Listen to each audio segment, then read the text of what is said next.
भारत में लगभग हर 6 में से एक नौजवान की किडनी धीरे-धीरे खराब हो रही है। लेकिन उनको पता नहीं है, क्यों नहीं पता है? क्योंकि किडनी स जब तक 70-80% खराब नहीं हो जाती, तो कोई लक्षण नहीं दिखाती है। हरे कृष्ण जी। तो इस वीडियो में आपका जो बेटा पंकज है ना, जो आपका भाई पंकज है, आपको सबसे पहले ये कारणों के बारे में बताएगा कि हाँ, किन कारणों की वजह से नौजवानों की किडनी खराब हो रही है। दूसरा, आपको किन 4-5 चीज़ों का सख्त परहेज करना है ताकि किडनी खराब ना हो। तीसरा, वीडियो के अंत में आपको बताऊंगा 2 चीज़ों का सेवन करना जो किडनी के लिए रामबाण है।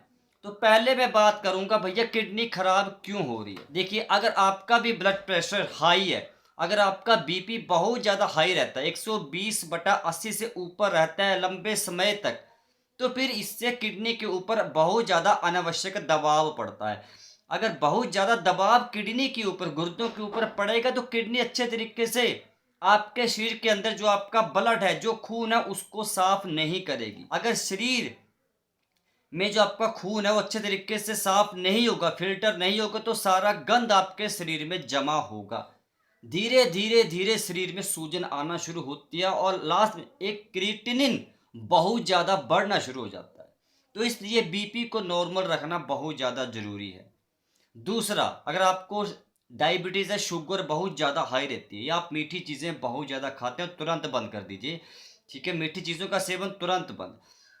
अगर आपकी शुगर बहुत ज़्यादा हाई है, तो शुगर ज़्यादा होने से भी किडनी के ऊपर बहुत ज़्यादा एक्स्ट्रा बर्डन होता है, बहुत ज़्यादा बोझ हो जाता है। एज ए रिजल्ट, किडनी के अंदर जो छोटे छोटे फिल्टर लगे होते हैं, जिनको बोलते हैं नेफ्रॉन्स, वो ब्लॉक होना शुरू हो जाते हैं। किडनी के अंदर से सारा कचरा फिर जमा होना शुरू हो जाता है। एज ए रिजल्ट, फिर आपका क्रिएटिनिन बहुत ज़्यादा हाई होना शुरू हो जाता है। ये कुछ बेसिक से कारण हैं। हाँ जी। ये तीसरा, अगर आपको पथरी की समस्या बार बार है, किडनी स्टोन्स बार बार पथरी बनते, तो ये भी कहीं ना कहीं किडनी के खराब होने के लिए जिम्मेवार मानी जाती है। ये तो मैंने आपको बता दिए 3 मोटे मोटे कारण कि हाँ, इस वजह से किडनी खराब हो सकती है। अब मैं बात बताऊंगा 4-5 चीज़ों का जो सख्त परहेज है, वो आपने डायरी पे लिखना है। सबसे पहला सख्त परहेज, अगर किडनी को चाहते हैं 100 साल तक स्वस्थ रखना, या किडनी की समस्या हो चुकी है और समस्या आगे ना बढ़े, तो तुरंत आप सफ़ेद नमक खाना बंद कर दीजिए, तुरंत बंद कर दीजिए। हाँ जी, बिल्कुल खाना ही नहीं है सफ़ेद नमक। काला नमक या सेंधा नमक थोड़ी मात्रा में खा लीजिए, कोई दिक्कत है, लेकिन सफ़ेद नमक एटलीस्ट खाना बंद कर दीजिए। क्योंकि सफ़ेद नमक अगर आप खाएंगे तो आपके शरीर में पानी रुकेगा। पानी शरीर में अगर रुकेगा तो शरीर में सूजन आएगी, आंखों के नीचे, आपके पैरों में सूजन आएगी, खासकर आपके टखनों में बहुत ज़्यादा सूजन आएगी। फिर ये चीज़ आप लोग समझ जाइए। सफ़ेद नमक तुरंत खाना बंद कर दीजिए। ब्लड प्रेशर बढ़ता है, बीपी बढ़ता है। बीपी अगर बढ़ेगा तो बोल रहा हूँ किडनी के ऊपर ज़्यादा दबाव पड़ेगा, फिर किडनी अच्छे तरीके से आपके ब्लड को फिल्टर नहीं करेगी। आपने आजकल एक बहुत कॉमन सी बात सुनी होगी, क्या है? जीएफआर बहुत ज़्यादा कम हो रहा है पंकज भाई। बहुत से लोग मुझे व्हाट्सएप पे मैसेज करते हैं, बोलते हैं पंकज भाई हमारा जीएफआर बड़ा कम हो गया। जीएफआर क्या है? आपकी किडनी 1 मिनट के अंदर जितना ब्लड फिल्टर करते हैं उसको जीएफआर बोलते हैं। जीएफआर मतलब ये किडनी की कैपेसिटी को, किडनी की फिल्ट्रेशन की जो एक पावर है, उसको नापने का एक टेस्ट होता है, ग्लोमेरुलर फिल्ट्रेशन रेट, जीएफआर। ये होना चाहिए नॉर्मल, कितना? 90 ml/मिनट, 90 ml प्रति मिनट, नॉर्मल। अगर आपकी किडनी बिल्कुल स्वस्थ है तो उसका जीएफआर देखना, टेस्ट रिपोर्ट के अंदर किडनी की जो टेस्ट कराते हैं उसके अंदर होगा 90 ml/मिनट। मतलब 1 मिनट में आपकी किडनी 90 ml ब्लड को फिल्टर कर रही है। ये नॉर्मल रेट है अगर किडनी बिल्कुल स्वस्थ है। इसके नीचे अगर जाएगा 30 से 35, और अगर कहीं किडनी ज़्यादा डैमेज हो चुकी है, देखिए 15 से लेकर 20 के बीच में अगर जीएफआर आ चुका है, तो फिर किडनी डैमेज होने का संकेत है। किडनी डायलिसिस की फिर जरूरत पड़ सकती है मेरे भाई। तो जीएफआर को नॉर्मल रेंज में रखो। खाने पीने में तभी परहेज, मैं बता रहा हूँ आप लोग, किडनी की फिल्ट्रेशन करने की कैपेसिटी को बढ़ाना पड़ेगा। ये तभी जीएफआर आपका कंट्रोल में आ सकता है, ऐसे नहीं आने वाला। तो खाने पीने में सख्त परहेज करो। जो मैंने आपको बताया ना अभी, क्या? ब्लड प्रेशर को नॉर्मल नॉर्मल रखो, शुगर को बढ़ने मत दो। ये चीज़ों का आपको ख्याल रखना है, ये चीज़ें मेंटेन करके रखनी है। पथरी बनते हो, पथरी के समस्या को कंट्रोल में करो, पथरी बार बार बने ना। अब आपको परहेज समझना है, जिन चीज़ों का परहेज करके आप जीएफआर को कंट्रोल में कर सकते हैं, आप आगे बढ़ने से रोक सकते हैं, ये चीज़ें मदद कर सकती है। नमक मैंने आपको समझा दिया।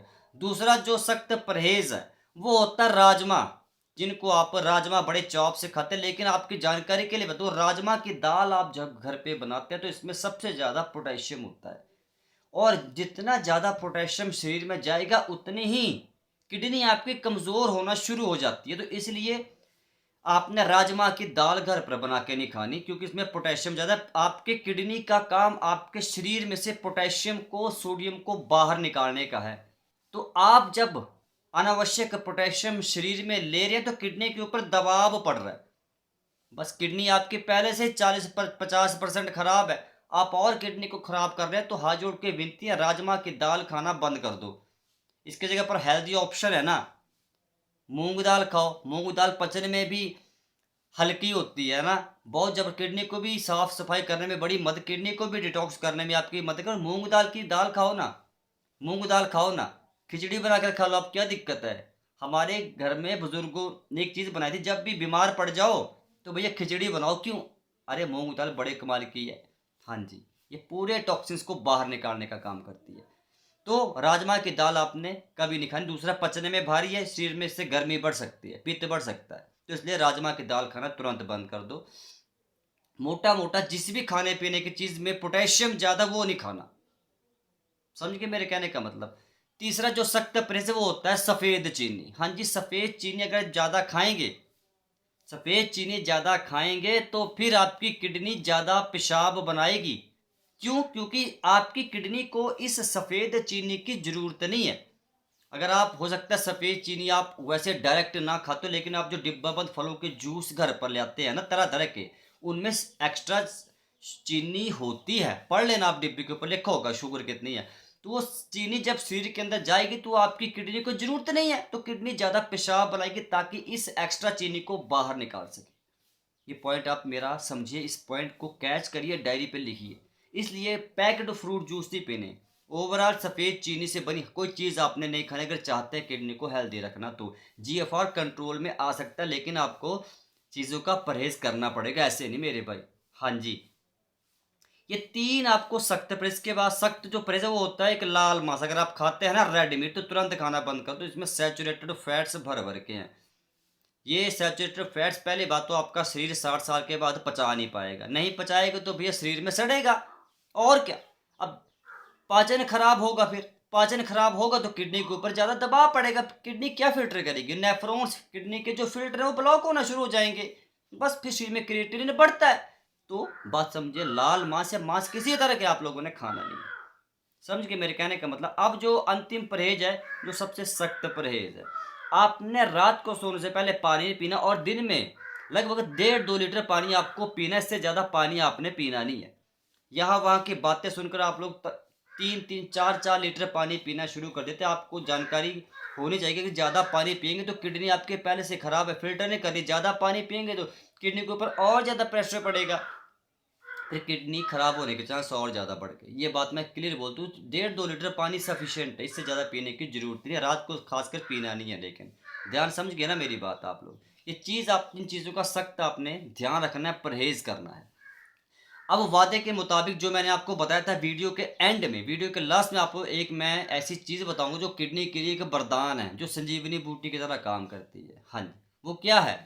आप लोगों ने जौ का पानी पीना है। हाँ जी, लगातार कंटिन्यूसली। अगर आपको किडनी से जुड़ी कोई भी दिक्कत है, अगर आपके आंखों के नीचे सूजन है, पैरों में सूजन है, क्रिएटिनिन बहुत ज़्यादा हाई हो गया, शरीर में बहुत ज़्यादा पानी रुक रहा है, तो जौ, 1 चम्मच जौ का लीजिए, जो गेहूं के साथ नहीं उगता, वही जौ का 1 चम्मच लीजिए, और उसको लगभग 200 ml पानी में पकाओ, उबालो, और जब पानी, जब 200 ml से 100 ml बच जाए तो उसको छानिए।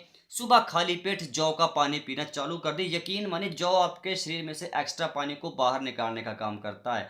अगर शरीर में जो अतिरिक्त पानी जमा हो रहा है, जो ज़्यादा नमक आपने खा लिया, उसकी वजह से जो शरीर में अतिरिक्त पानी जमा हो गया वो बाहर निकलना चालू हो सकता है।